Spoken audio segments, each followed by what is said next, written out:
네, 이어서 이제 일괄 경매권. 일단 의의와 취지. 이제 대법원 판례에서 의의와 취지를 잘 명시하고 있기 때문에 제가 판례를 원형하고 있습니다. 한번 읽어보겠습니다.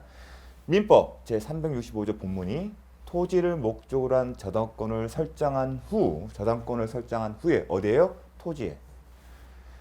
저당권 설정자가 그 토지의 건물을 축조한 때에는 어떤 상황이냐면 토지만 있었어요. 근데 아무것도 없었어요. 그러한 상태에서 저당권을 설정했습니다. 그런데 저당권은 간념적인 지배이기 때문에 사용, 수익, 처분 권능이 저당권 설정자인 소유자, 토지 소유자에게 그대로 있습니다. 그렇기 때문에 토지 소유자가 그 위에 건물을 짓고 등기를 했습니다. 그러한 상황에서 이제 이러한 상황에서 일괄 경매 청구권이 인정되는 겁니다. 왜 일괄 경매 청구권이 인정되는 것은 본래 저당권의 실행을 하면 목적물은 뭐죠? 토지예요. 원칙적으로 토지에 대해서만 저당권을 실행할 수 있습니다. 우리 민법은 토지와 건물을 별개의 독립된 부동산으로 취급하기 때문에 비록 토지에 대해서 저당권이 설정되어 있다 하더라도 건물에 대해서는 저당권의 효력이 미치지 않습니다. 그러니까 부합 종물 배우셨죠? 만약에 부합 종물이라면 저당권의 효력이 미치겠지만 그것도 아니죠. 기초질문 나온 것도 있고요. 그래서 원칙적으로는 토지에 대해서 해야 합니다. 토지에 대해서 저당권을 실행하게 되면 자 여기가 갑이라고 하고 갑이죠. 토지에 대해서만 저당권을 실행하겠습니다. 그렇게 되는데 저당권 실행해서 낙찰이 됐어요. 그래서 을로 됐어요. 그럼 을 갑이 되죠. 건물은 토지와 건물의 소유자 다르면 항상 토지를 건물을 목적으로 한 토지의 이용 관계를 생각하라고 했죠.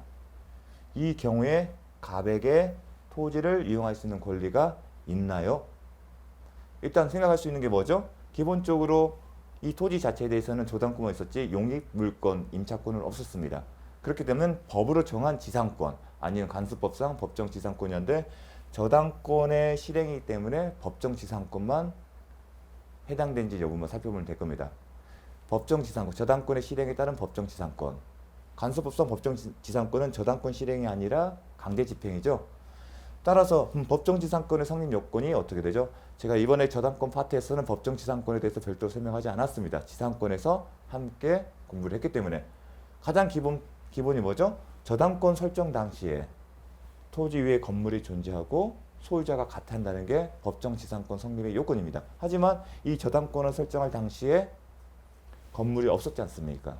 그 결과 법정 지상권, 저당권 실행에 따른 법정 지상권은 성립되지 않습니다. 그 얘기는 낙찰을 받은 을이 건물을 철거 and 토지를 인도하라는 청구를 소송을 제기하게 되면 갑의 운명은 철거를 하고 토지를 넘겨줘야 할 운명이 있는 겁니다. 그런데 이 건물 자체를 철거하는 것 자체가 사회적 비용으로 사회적으로 봤을 때 사회 경제적으로 봤을 때 큰 손실이다. 그런 문제의식을 갖는 겁니다. 또 하나 우리가 이론적으로는 저당권 실행에 따라서 을 앞으로 소유권이 넘어갈 수 있다. 낙찰을 받을 수 있다. 이론적으로 설명했는데 현실에서는 비록 갑이 법정 지상권을 취득하지 못하기 때문에 건물이 철거되고 토지를 인도할 운명이 있다 하더라도 쉽게 입찰을 못 봅니다. 왜냐하면 건물을 철거하고 토지를 인도받는 것에 대해서 심리적으로 압박감과 위축감이 들거든요.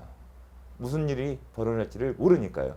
최근에 사태 보면 건물 명도 쉽지 않다는 것을 쉽게 떠올릴 수 있습니다. 자, 이러한 점들을 고려해서 일괄 경매 청구권을 인정합니다. 취지는 그렇습니다. 비록 이 저당권자는 토지에 대해서만 설정되어 있지만 이 저당권 설정 이후에 토지의 소유자, 즉 저당권 설정자가 건물을 지은 경우에는 이 건물에 대해서 원칙적으로 저당권의 목적이 아닌 이 건물에 대해서도 경매를 청구하는 겁니다. 그 결과 경매 진행은 이 토지와 건물 자체에서 진행이 되는 겁니다. 즉 그 결과 현황 조사가 이루어지고 감정평가에는 토지에 대한 평가, 그 다음에 건물에 대한 감정평가가 이루어지겠죠. 이에 기초하여 이제 입찰 기일이 진행되고 그 다음에 경매 절차가 진행이 될 겁니다. 경매 절차가 진행되면 낙찰자는 토지뿐만 아니라 건물에 대해서 함께 취득하는 거죠. 그 결과 이 건물은 원칙적으로 철거된 운명이 있는데 그렇지 않게 됨으로써 사회 경제적으로 큰 손실을 방지할 수 있는 거예요. 그리고 또 저당권자 입장에서는 건물만 존재한 건물에 대해서 만약 경매가 절차가 진행되지 않았으면 낙찰될 가능성이 낮았을 거고 그렇게 되면 자신이 변제받지 못한 금액을 회수하는데 어려움이 있었을 겁니다.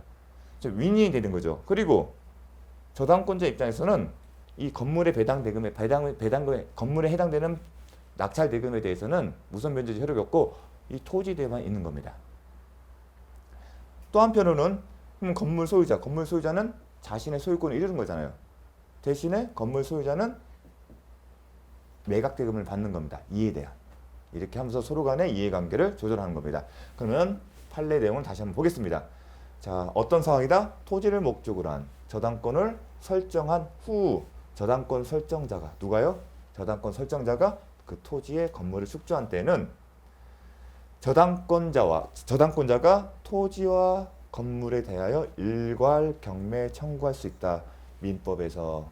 그러니까 원칙은 안 되지만 법이 이걸 허용했던 겁니다. 그 취지는 뭐냐? 사회 경제적으로 현저한 불이익이 생길 수 있다. 즉 원칙적으로 법정 지상권이 성립되지 않기 때문에 철거될 운명이 있고 철거되면 또 토지를 인도해야 하기 때문에 이를 방지할 필요가 있고 저당권자에게도 경매의 어려움을 해소한다. 제가 말씀드렸죠. 여러분 건물 철거가 예정된 건물이 하더라도 투자자 입장에서는 쉽게 덤지지 못합니다. 이제 그런 부분을 반영합니다. 경제적 어려움을 해소하여 저당권 실행을 쉽게 할 수 있도록. 같은 조 단서에 의하면 그때 저당권자에게는 건물의 매각 대금에 대해서는 우선 변제 받을 권리가 없도록 규정되어 있다.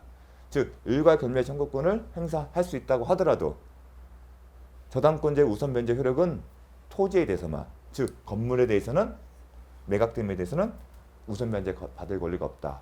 이 부분이 또 포인트가 될 것입니다. 자, 그래서 일괄 경매권의 의 취지 살펴봤고요. 그렇다면 분설해서 그 요건과 한번 살펴보도록 하겠습니다. 이제 요건에 대해서 이제 다시 한번 보겠습니다. 이미 의의와 취지하면서 설명을 드렸습니다. 어떤 상황이죠? 토지의 저당권이 설정된 후에 건물이 축조된 경우에만 인정된다. 토지의 저당권이 설정한 당시에 건물이 있었다 없었다? 없었다. 그런데 그 이후에 누가? 저당권 설정자가 건물을 만든 경우입니다. 신축한 경우. 저당권 설정 당시에 이미 토지 위에 건물이 존재하는 경우에 일괄 경매 청구권 행사할 수 있다 없다? 아니다. 이유는 저당권 설정 당시에 이미 건물이 있었죠. 저당권 설정 당시에 이미 건물이 있었기 때문에 지금 일괄 경매 청구권은 없는 경우에만. 그리고 또 하나 이유. 이 경우에는 토지 위에 저당권이 설정 당시에 건물이 있었고 토지와 건물의 소유자가 동일한 경우라면 저당권에 따라서 새로운 매수인이 토지의 소유권을 취득한 경우 건물의 소유자는 뭘 취득한다? 법정 지상권을 취득한다. 따라서 일괄 경매 청구권이 인정되는 그 상황과는 다른 경우죠. 그렇기 때문에 별도로 이런 경우까지 인정할 필요성이 없습니다. 왜냐하면 이 건물은 철거된 운명에 있는 게 아니기 때문에 법정 지상권을 취득하기 때문에. 이 요건의 경우 법정 지상권을 취득하지 못한다. 설명드렸죠. 어떤 요건? 왜냐하면 저당권 설정 당시에 토지 위에 건물이 존재하고 토지와 건물의 소유자가 동일해야만이 법정 지상권이 성립해야 하는데 이 경우는 저당권 설정 당시에 건물이 존재하지 않았습니다. 저당권 설정 후 토지 소유자 A가 건물을 신축하여 소유하였습니다. 항상 건물 신축할 때 뭘 떠오른다? 원시 취득. 원시 취득은 186조, 187조 법률의 규정에 따라 등기 없어도 소유권을 취득한다. 항상 기계적으로 아셔야 합니다. 그런데 토지에 관하여 통상의 강제 경마가 실시되어 제3자가 그 토지를 취득한 경우 A 건물 소유자는 관습상 법정 지상권을 취득하지 못한다. 이게 무슨 얘기인가 하실 텐데 이따 하나씩 이 주소가 어디? 이런 어려운 질문들은 이게 지금 뭘 묻는 건지를 생각을 하셔야 합니다. 일단 강제 경매예요. 강제 경매이기 때문에 법정 지상권은 관습상 법정 지상권의 문제입니다. 관습상 법정 지상권의 요건이 어떻게 되죠?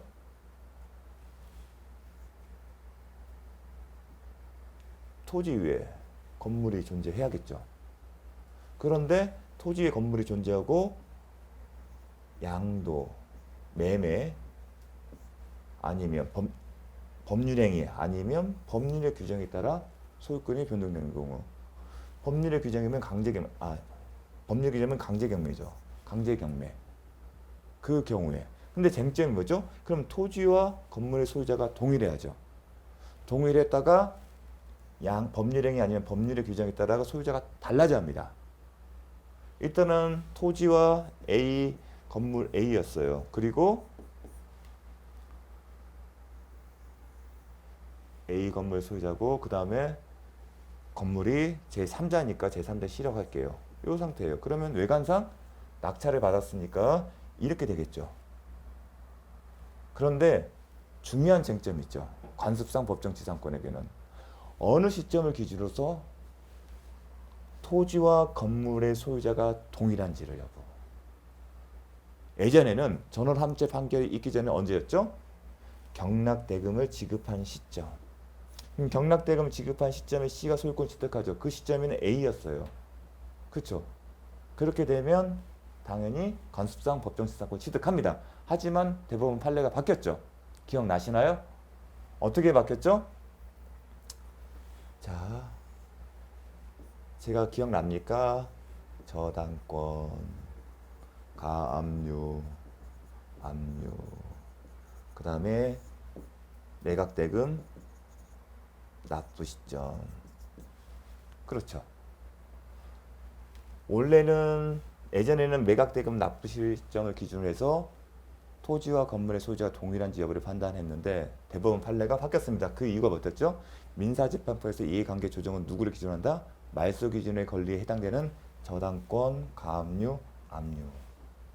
그러면서 이론적 논거는 가압류, 압류의 경우는 처분 금지효가 있기 때문에 이 사이에 소유권 변동은 매수인에게 대항하지 못한다.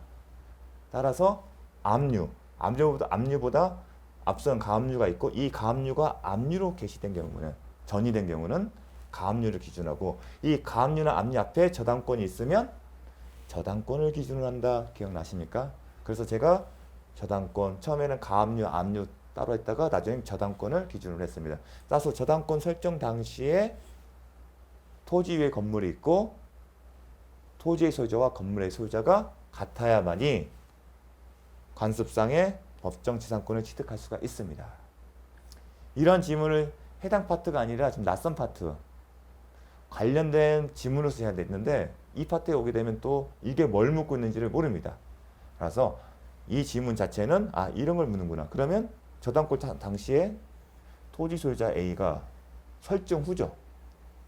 설정 당시에는 건물이 존재하지 않았다는 겁니다. 따라서 건물이 존재하지 않기 때문에 관습상 법정지상권을 취득하지 못한다. 왜 저당권을 기준하냐면 저당권자가 파악한 교환가치가 뭐냐에 따라 다른 거고요. 이후에 이 토지 소유자가 건물을 신축하냐 아니면 소유권을 변동하냐 여부에 따라서 저당권자가 파악하는 교환가치의 차이가 나면 안 된다. 우연한 사정에서. 그게 대법원 판례의 논리입니다. 하지만 우리는 민사집행법상 이해관계에는 저당권, 가압류, 압류를 기준으로 한다는 걸 기억을 하셔야 합니다. 자, 그런 지문입니다.